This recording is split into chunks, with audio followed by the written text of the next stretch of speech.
خضدار میں کھلاڑیوں کے وار سے خاتون سمیت 3 افراد قتل۔ کوئٹہ میں فائرنگ کے واقعات میں 2 افراد جاں بحق۔ بلوچستان فزیوتھراپسٹ کی تادم مرگ بھوک ہڑتال 12 روز سے جاری، مطالبات تاحال منظور نہیں کیے جا سکے۔ آج نومبر کی 20 تاریخ ہے، دن اتوار، اور اس وقت بلوچستان میں شب کے 10 بج رہے ہیں۔ بلوچستان افیئرز کی اردو نیوز بلیٹن سرشپ احوال کے ساتھ میں ہوں مقبول ناصر۔ شب و شبات۔ خضدار کے تحصیل خرق اکرو کے مقام پر نامعلوم حملہ آوروں نے کلاڑیوں کے وار کر کے خاتون سمیت 3 افراد کو قتل کر دیا اور موقع واردات سے فرار ہو گئے۔ لیویز فورس اطلاع ملتے ہی موقع پر پہنچ گئی۔ لاشوں کو گورنمنٹ ٹیچنگ اسپتال منتقل کر کے ملزمان کی تلاش شروع کر دی گئی۔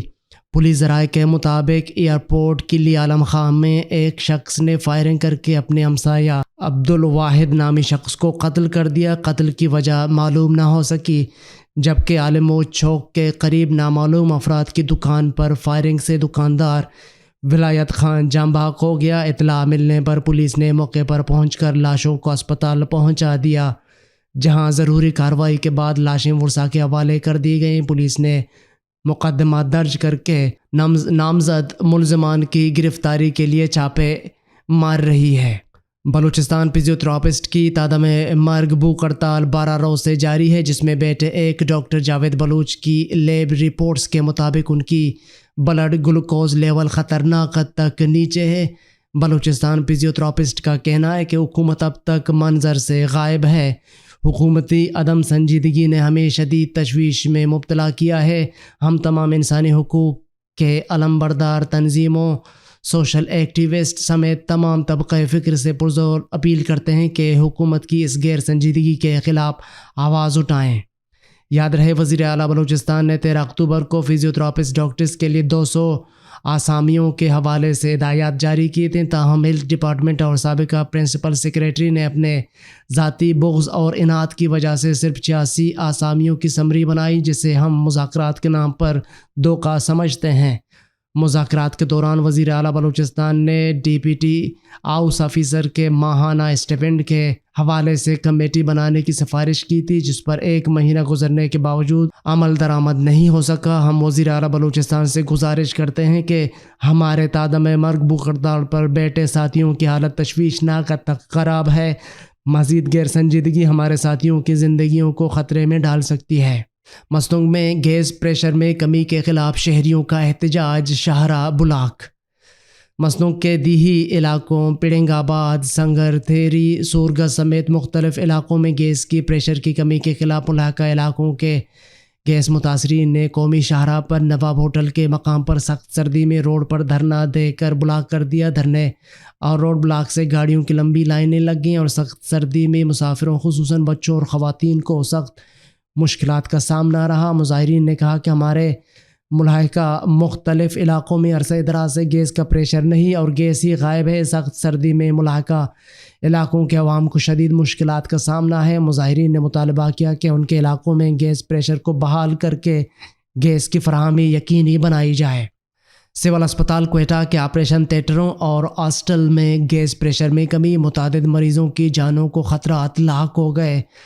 سول اسپتال کوئٹہ میں واقع ایمرجنسی آپریشن تھیٹروں، زچہ بچہ آپریشن تھیٹر اور آرتھوپیڈک آپریشن تھیٹر میں گیس پریشر کی کمی کے باعث ڈاکٹروں کو آپریشن کرنے میں شدید مشکلات درپیش ہیں، جس کے پیش نظر ایم ایس سول اسپتال کوئٹہ نے سوئی سدرن گیس کمپنی کے حکام کو ایک مراسلہ ارسال کرتے ہوئے کہا ہے کہ گیس پریشر کی کمی کے باعث آپریشن کے دوران مریضوں کی جانوں کو شدید خطرات لاحق ہوتے ہیں۔ مریضوں کو ہائپوتھرمیا میں جانے کا خدشہ پیدا ہو جاتا ہے۔ مراسلے میں کہا گیا ہے کہ سول اسپتال نے 50 لاکھ روپے کے واجبات بھی ادا کر دیے ہیں، اب اس کے باوجود بھی گیس پریشر کا مسئلہ حل نہیں ہو پا رہا۔ یہی صورتحال نرسنگ ہاسٹل میں بھی ہے، جہاں رہنے والی نرسوں اور ان کے خاندانوں کو بھی سردی کے موسم میں گیس پریشر کی وجہ سے مشکلات درپیش ہیں۔ سول اسپتال کوئٹہ میں گیس پریشر کا مسئلہ جلد از جلد حل کیا جائے تاکہ 24 نومبر کو بلوچستان ہائی کورٹ میں گیس پریشر کے حوالے سے ہونے والی سماعت میں ایم ایس سول اسپتال عدالت کو اس حوالے سے آگاہ کر سکے۔ بلوچستان میں 3 ماہ سے تعطل کا شکار ٹرین سروس بحال۔ ریلوے حکام کے مطابق بلوچستان میں مونسون بارشوں اور سیلابی ریلوں کے باعث ریلوے ٹریک تباہ ہونے کی وجہ سے اندرون ملک کے لیے ٹرین سروس معطل ہو گئی تھی۔ ریلوے حکام کے مطابق درہ بولان میں حرق کے مقام پر گرنے والے ریلوے پل کی مرمت ابھی تک مکمل نہیں ہو سکی، جس کی وجہ سے کوئٹہ کے بجائے جاپر ایکسپریس کی سروس مچھ سے شروع کی گئی۔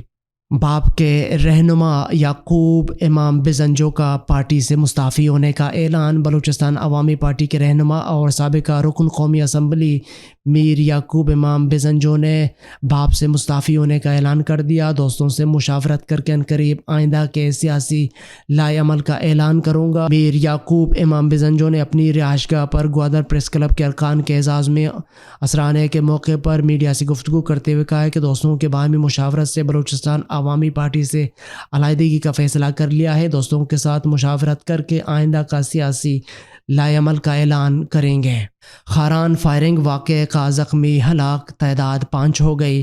خاران شہر ڈیری فارم کے قریب نامعلوم مسلح افراد کی شیخ سلیم احمد تگاپی پر کیے گئے حملے میں زخمی ہونے والے دلشاد ولد عبدالغفور گرگناڑی زخموں کی تاب نہ لاتے ہوئے چل بسے۔ حملے میں ہلاک ہونے والوں کی تعداد 5 ہو گئی، جن میں شیخ سلیم تگاپی اور اس کے 4 ساتھی شامل ہیں۔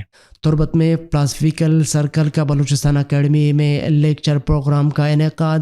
فلاسفیکل سرکل تربت کے زیر اہتمام بلوچستان اکیڈمی تربت کے حال میں فلسفہ کیا ہے کے عنوان پر حافظ وقار بلوچ نے لیکچر دیا، جس میں تاریخی مادیت و جدلیات کے دبستان کو مرکوز کیا گیا تھا، جس میں حوالے کے طور پر نامور ادیب و انسانی حقوق کے رہنما غنی پرواز کی کتاب ہر دور کا فلسفہ کا چناؤ کیا گیا تھا۔ بعد ازاں کتاب کے مصنف غنی پرواز نے مختلف سوالات کے جوابات دیے۔ دن بھر کی اہم خبروں اور اعلیٰ اجراء پر مشتمل بلوچستان افیئرز کا ریڈیو نیوز سرشپ احوال، جس کو آپ ارشب بلوچستان وقت کے مطابق رات 10 بجے بلوچستان افیئرز کے یوٹیوب چینل اور ویب سائٹ پر سن سکتے ہیں۔ اس کے علاوہ آپ ایپل، گوگل اور دیگر پوڈ کاسٹ پیج پر بھی ہمارے بلوچی اور اردو نیوز کے ساتھ ساتھ دیگر پوڈ کاسٹ مفت سن سکتے ہیں۔ آپ ہمارے واٹس ایپ +44 7459 170 پر سوالات اور تجاویز بھی بھیج سکتے ہیں۔ عالمی اور علاقائی خبریں۔ ایران اور شام میں ترک فضائیہ کی کرد جنگجوؤں کے ٹھکانوں پر بمباری، 12 افراد ہلاک۔ ترکیہ نے کہا ہے کہ عراق اور شمالی شام میں کرد جنگجوؤں کے ٹھکانوں پر فضائی آپریشن کا آغاز کر دیا ہے، کیونکہ یہ علاقے استنبول میں تخریبی عملوں میں استعمال ہوتے رہے ہیں۔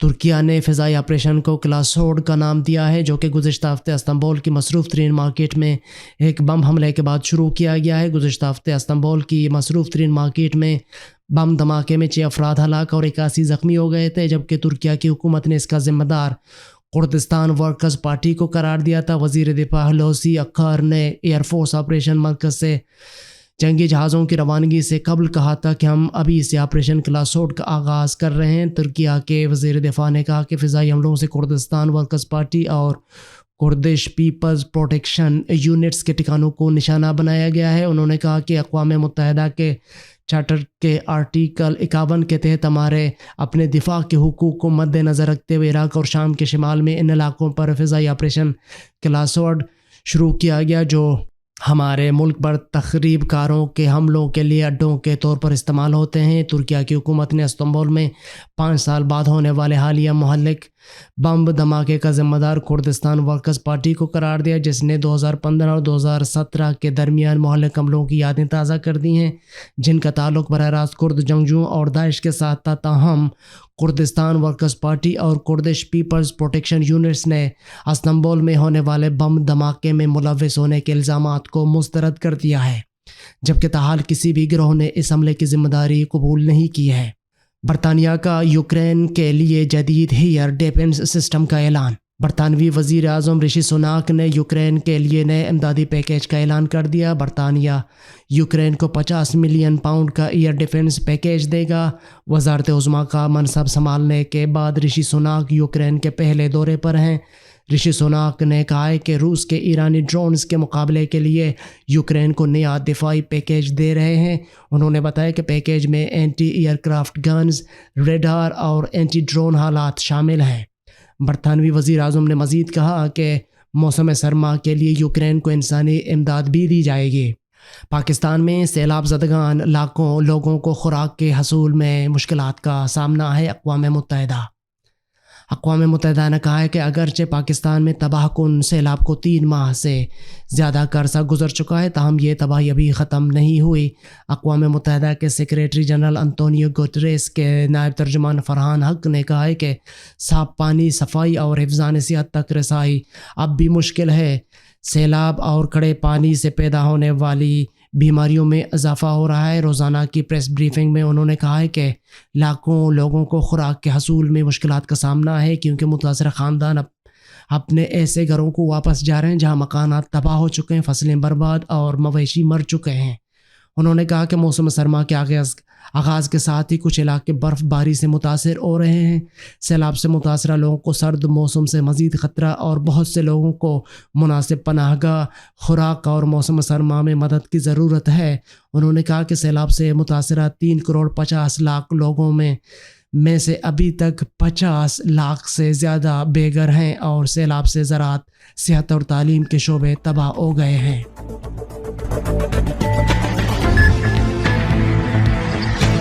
یہ تھیں اب تک کی اہم خبریں۔ مزید خبروں اور اپڈیٹس کے لیے ہماری ویب سائٹ اور یوٹیوب چینل وزٹ کریں۔ اس بلیٹن کو آپ تک پہنچایا ہے عمر کریم بلوچ نے، اور اس کے ایڈیٹر پیغمبر مالک بلوچ۔